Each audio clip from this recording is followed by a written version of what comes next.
I wanted to talk a little bit, totally cash, not going to be a big, not going to be an in-depth, I gotcha, no Oprah. If anyone cries on the interview, it'll be me.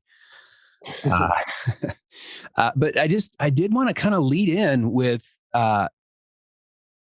you said it on the internet, so the internet is forever. You made a commitment to a new Bleachers album in 2022. You said something really beautiful about Take the Sadness Out of Saturday Night. You said that it was about wanting to hold joy and not understanding why you can't. And I thought it was beautiful. But what was that joy that you were trying to hold on to? Oh, anything. I think it's something that everyone struggles with. Just sort of, it's very easy to, if something good happens in anything, whether you feel good in the morning or something good happens in your work or your personal life, I think it's very common to consider, oh, now something bad has to happen to counterbalance it. I think most people think that way, some worse than others. But I don't think that we culturally have this chip where we think to ourselves, something bad happens, well, now something good has to happen. I don't think people think that.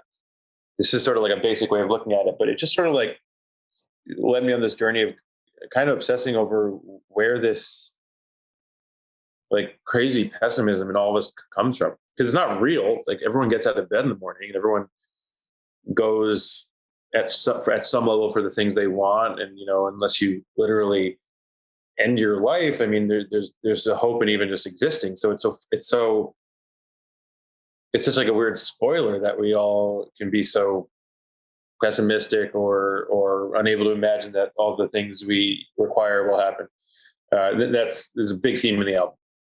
It comes through, but it's presented in a way that is very relatable. It doesn't seem like it's that hard a concept to grasp. It's beautiful.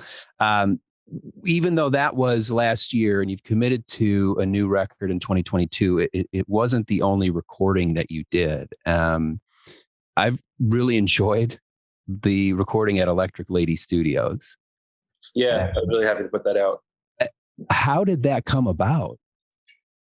That place is kind of like a home to me, and they were doing a series of recordings there and putting them out. And then through the pandemic, we did some stuff on the roof.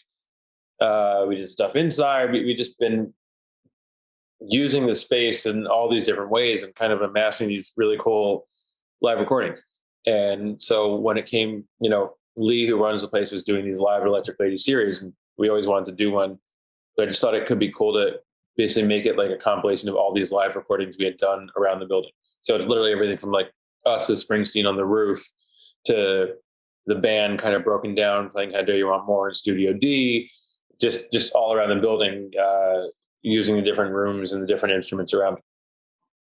I had no idea that that's how it was recorded. It sounds literally like you were holed up in a room. You were in Studio D, and yeah, but I mean, it was all going through the same console. Even when we were on the roof, we would patch it down there. So it's like it was kind of like a different take on a live album, but it was all completely live, recorded live, and exactly what you get is how we played it. How did it feel to record live in real time, one take, with Springsteen and St. Vincent, two of the greatest performers and songwriters?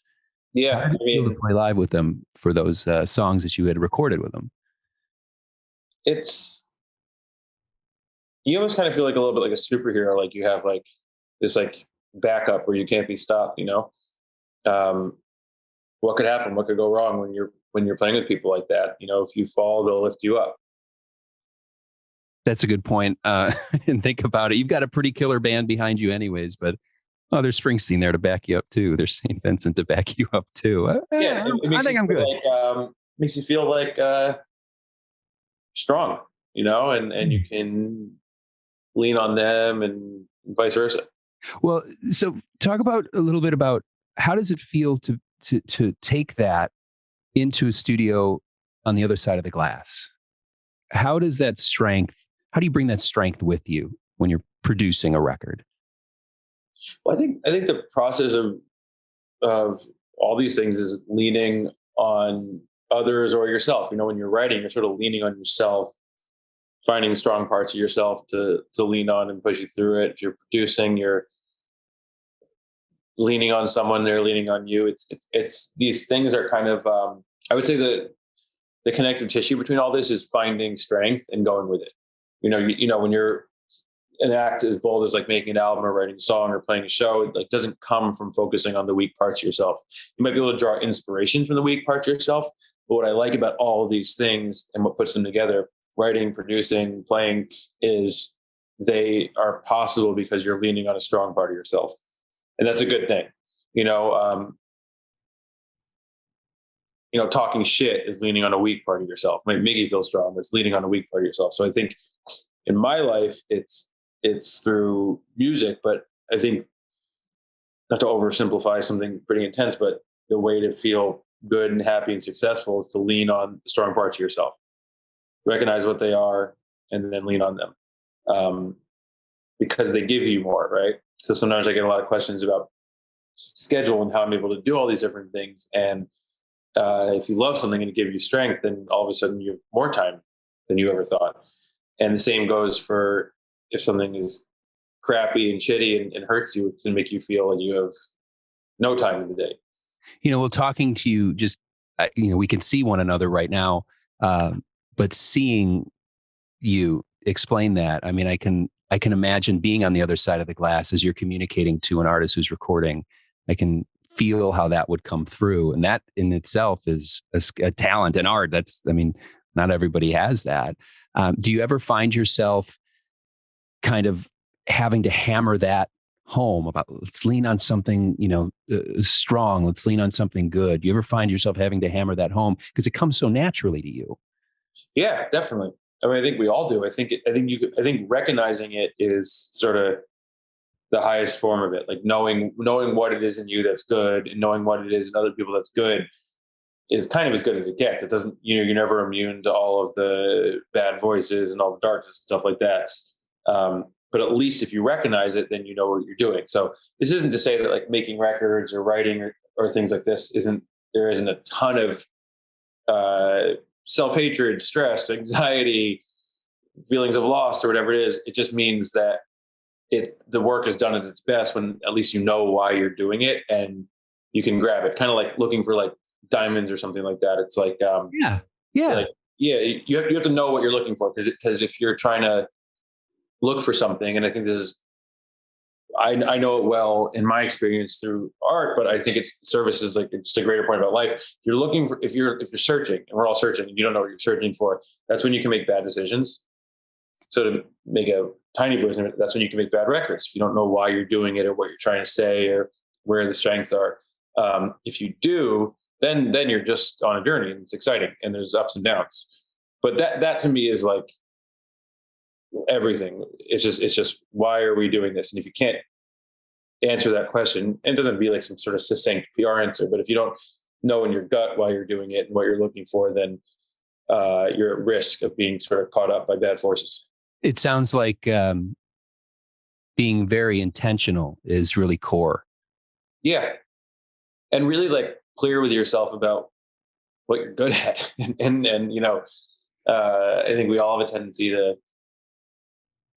open doors that aren't necessarily good for us. Right. But there's a lot of discipline in that, I think. And it's exciting when you start seeing it like happen.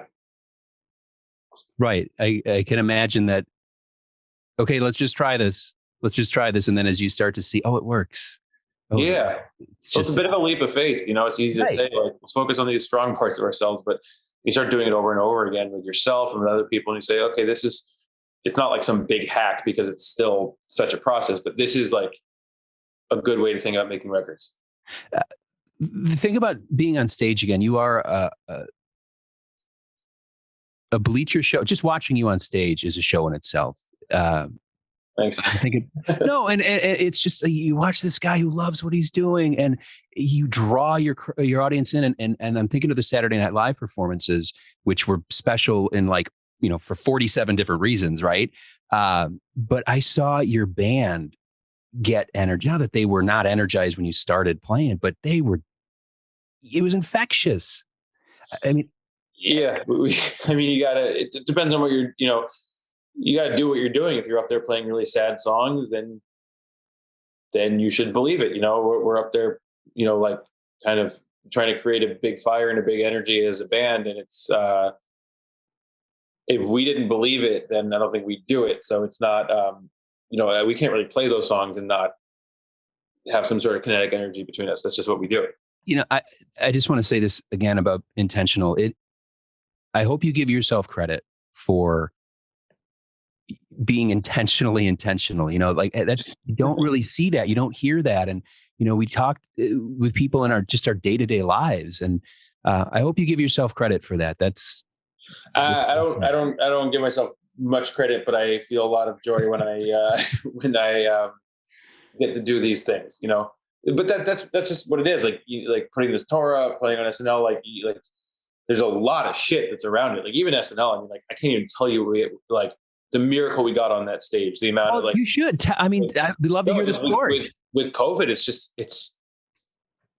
was just touch and go at every second, the rounds of testing. And this was like the height of Omicron in New York City. It was just crazy it was just wild and so inspiring what our crew and what their crew went through to pull it off. But it does leave you with this feeling where like, when you finally get up there, you're like, well, if we don't just give it everything, then what the hell? Because that was like, a lot of people are working really hard to pull this off. And I think the pandemic leaves you with both. Like it could be really depressing, but it also could be like a huge reminder of just like what a miracle it is that people can even meet for dinner, let alone meet for a show, let alone 10 people, let alone 500 people, let alone 10,000 people, like you just start to, which has always been in me because I've toured for so long. And like, all my early tours were like no one coming and, no one shows up at the show. 5 people show up. You're like, this is sick. 20 people show up. You're like, fuck yeah. You think 100 people to show is like all you could ever need. So there's a real separation between how you come up, and when you come up that way, you kind of see it like that. And you see especially if you tour, if you look in your industry, right? I'm sure how much goes into a person being able to like flick on their radio and hear someone. They can't know because they don't do it, but and so it's, same thing. Like I think every performance, every show is a miracle, just knowing how much on the back side of it takes like to get the whole circus there. Well, the Saturday Night Live show, you shared that miracle with your dad. Yeah. Yeah. How did that come about? Was that planned? What did that feel like to be like, all right, Dad, I'm doing it. He'll play with us every once in a while. And he taught me how to play guitar and stuff. So he's obviously a huge musical influence, but he'll jump on stage here and there and play some stuff. But when we got SNL, I was like, you want to play with us? He was like, sure. I just thought it was just down the road. Why not? You look at things like that, like something as big as SNL, you have 2 choices. You just like, okay, we can either like curate the shit out of this, make some whole big set, make it a whole thing, which is cool. But my vibe was like, fuck this, let's play it like a club. Let's make our SNL performance feel like, the 16th song in a set list when everyone in the room has had a bunch of drinks and we're super loose and we're sweaty and I've called my dad out on stage. Let's make it feel like that. Because, like how many opportunities do you have in your life to be blasted out to that many millions of people, right? So it's like, all right, if that's the case, well, then what do I want to show them? And that, and for some people it's a super slick curated performance, and I love that kind of thing too. But for this band and for us at our best, I think about us playing at the show. I think about when we're like in the show and everything's kind of gelling, and it's like, I want to create that. And okay, so 16 songs into the thing, that's when you're feeling it. I mean, they were right out of the gate. It was your first. Yeah. I mean, you access that feeling, you know what it's like. It's like, there's a show is such an art to it. You come out, there's this crazy thing, and there's like the first couple of songs where everyone's like kind of freaking out, and then you kind of settle in for a second, and then like you kind of build it back up. There's just all these different moments of a show.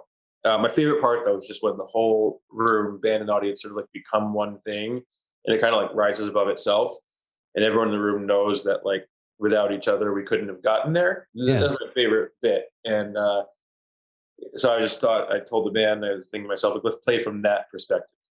Right. I think that if and you've played with them for so long that saying, let's channel that. It's not, it can be pretty easy for them. Once again, we know the intention, to actually do it is another thing, but to at least have an outlook and a goal of what we want to do up there. You've been very generous with your time. You always have been with WXRT and our listeners. I think it's very cool that you make a point to include us in things like this. So thank you so much. Yeah, thanks for having me. Can't wait to be out there again.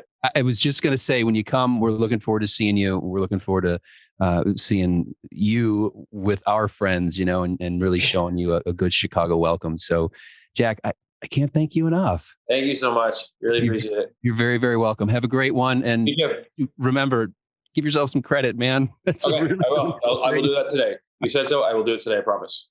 Deal. Take care. All right. We'll talk to you soon. Bye, Jack. Bye.